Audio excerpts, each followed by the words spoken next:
Hello everyone, and welcome back to the world's best investing podcast. Huge day for Hims shareholders.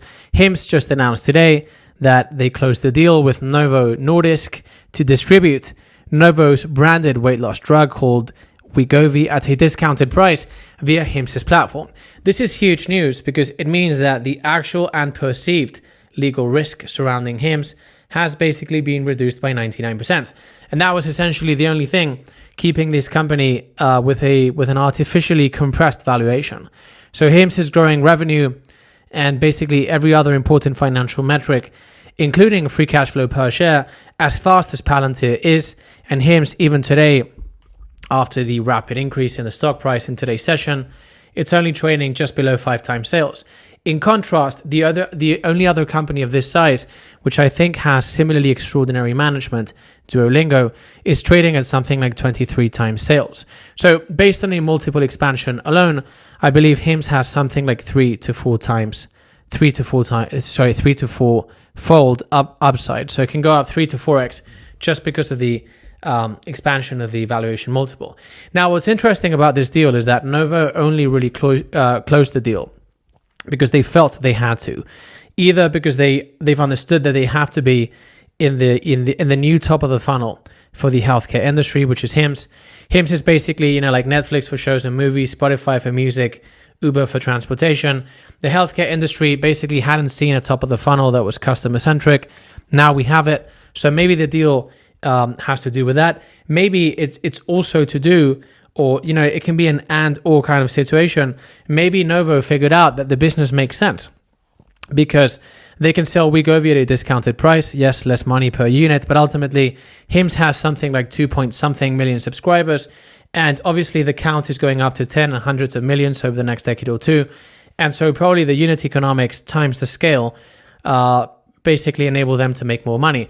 Both hypotheses are the only ones that could have really driven this deal. And what that means is that Novo is likely not the last big pharma company that we see sign up to use Hims as a distribution channel.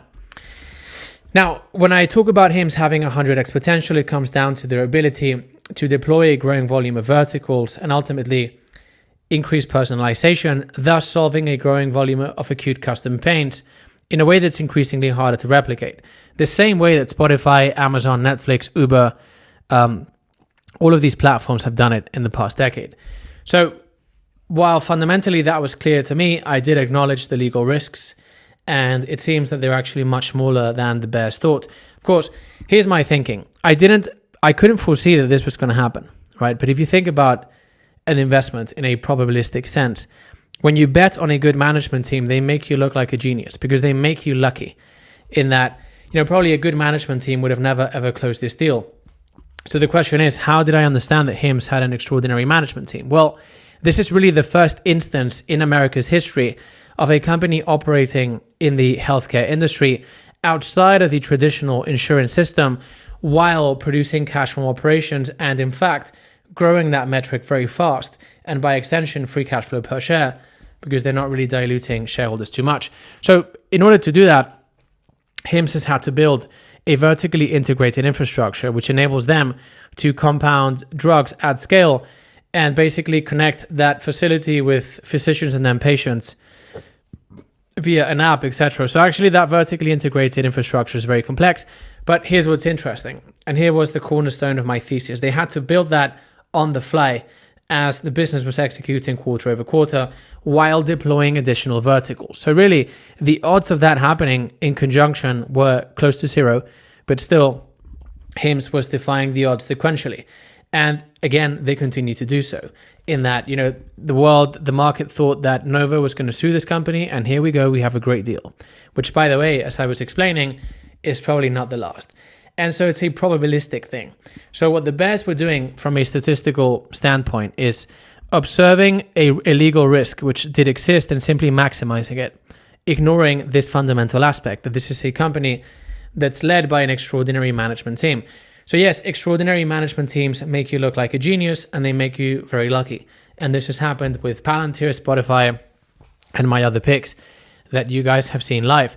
So this is a very, very important moment for Hims. And what I think is going to happen next is that other big pharma companies are going to jump on the train and they're going to start distributing more products. And so the challenge that Hims has now, that I've talked about in some of my past videos, is achieving a mutually assured destruction scenario with big pharma companies, as Spotify has done with labels. And now Hims is certainly moving in that direction. We will find out exactly why Novo has closed this deal.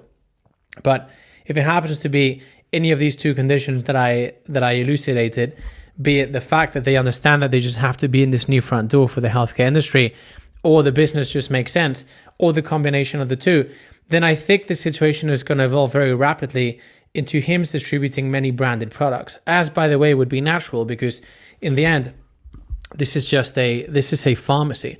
It's just a 21st century pharmacy that's personalized, it's digital, and it meets the requirements of the 21st century customers. So today, Hims is trading at something like 5 times sales. As I was saying, this can go up 300 or 400% only on a multiple expansion. And now we have earnings coming up. Now, it's interesting that when I say free cash flow per share is ultimately what drives a stock price up, that is true. And the precursor of that is an extraordinary management team. So I don't really know what's going to happen on earnings.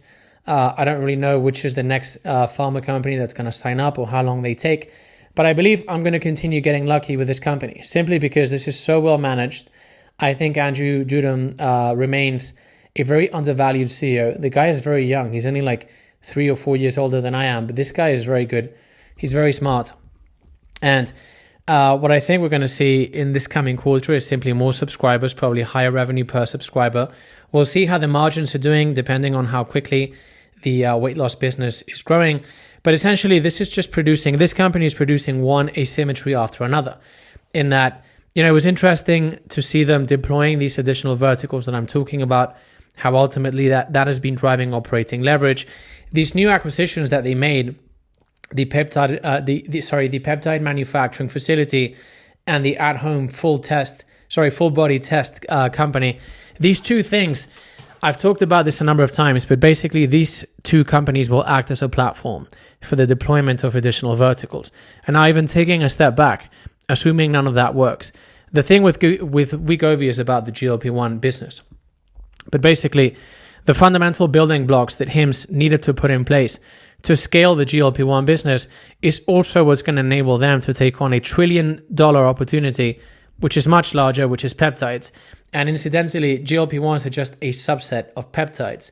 So yeah, thousands of peptides found in the body with miraculous properties that I've been trying myself.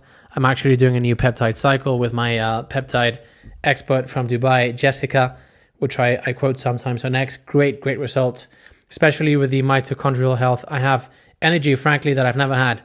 It's not that I've even gone back to 19 years old in terms of energy. I never had this kind of energy. And so this company just produces one asymmetry after another. They were doing very well on that front. And now the other asymmetry is becoming a distributor for these products. And eventually creating this mutually assured destruction kind of scenario in which Big Pharma needs this company to basically make more money. And so it's going to be very interesting to see how this deal evolves. If it does happen to be something about the unit economics time scale, as in Novo figured out that they actually make more money by distributing via this platform, then it's going to be very interesting. I saw some news about Wegovy also being distributed on a competitor platform. And again, we go back to this idea of Hims not having a moat. It's exactly the same thesis as Netflix and Spotify. We saw that a few years ago, everyone thought Spotify was not going to be able to fend off competition from Apple and Amazon, etc. And the same with Netflix, but this time with Disney Plus and HBO. And it turns out that these companies are just more focused on the task at hand. And so they are marginally more efficient in all of the components of the stack of the business. And so in the digital space, what happens is that, for instance, a marginal advantage in terms of user experience ends up translating into an exponential advantage in terms of adoption. Everyone was wrong with Spotify. That's why I'm up 6x now. I was wrong. I mean, I didn't, the Netflix opportunity passed right by my face in 2022 and I didn't see it, but I've studied it and I have deep dives in the company. You can go check them out on my blog for free, which is linked to in my YouTube profile. And basically the same thesis is basically playing out now. So even if Ro gets access to these drugs too, it's going to be about who is marginally more efficient in each of the components of the stack. And the two main ones for Hims is basically user experience optimization, which you could say is really the fundamental component of the stack for Spotify and Netflix, and the at-scale personalized compounding, so the personalized manufacturing of drugs, etc. Whichever company is 2% more efficient there is ultimately going to have an exponential advantage in terms of adoption. And then if well allocated, the capital that results from that marginal advantage is going to spin that flywheel faster. And that's what we've seen with Spotify and Netflix. And that is what I believe we see with Hims going forward. When I make this tweet about these companies have no real competition, that's kind of the flywheel that I'm alluding to. They have a marginal advantage, but per the dynamics that we see in network effects, they ultimately end up obliterating the competition. And so that's what I think is going to happen with Hims. So just to recap, legal risk has gone basically to 0.1 or whatever you want to call it. Certainly not as big as the market thought, and therefore as a result was compressing the valuation. So now we have tremendous upside just on the expansion of the multiple alone. This has been a probabilistic analysis for me, as is any other big success in my life in investing, in that this is a company led by an extraordinary management team, and they always make shareholders lucky, or they tend to over time. And so I'm not surprised about this. I believe that it has something to do with this company, Novo, actually making more money with Hims. And as a result, I believe we will see more companies lining up to distribute on Hims. Then this puts Hims on a path to achieve that kind of MAD scenario that I was talking about, that Spotify has with the labels, mutually assured destruction.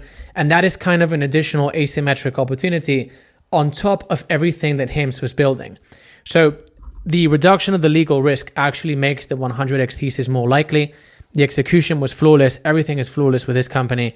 So that component of the equation in terms of risk is gone.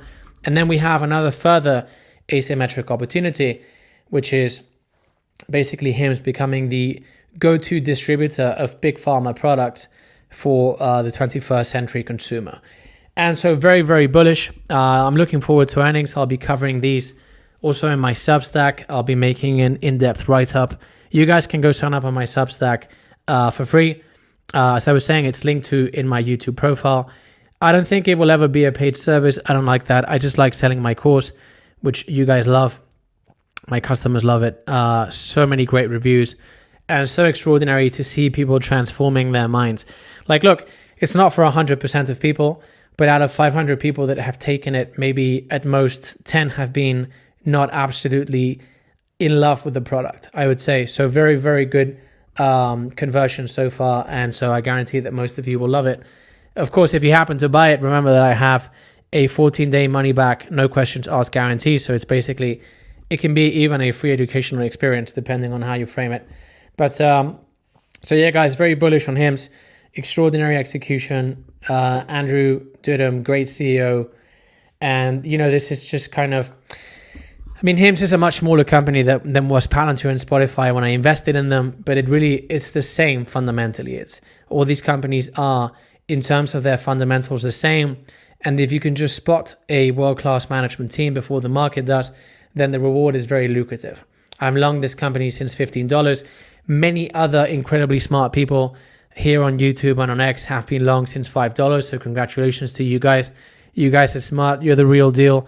And so, guys, that's it for today. Thank you very much for joining me. As always, if you enjoyed this update, could you please share this with a friend whom you think will like it? And see you guys next time, and take care.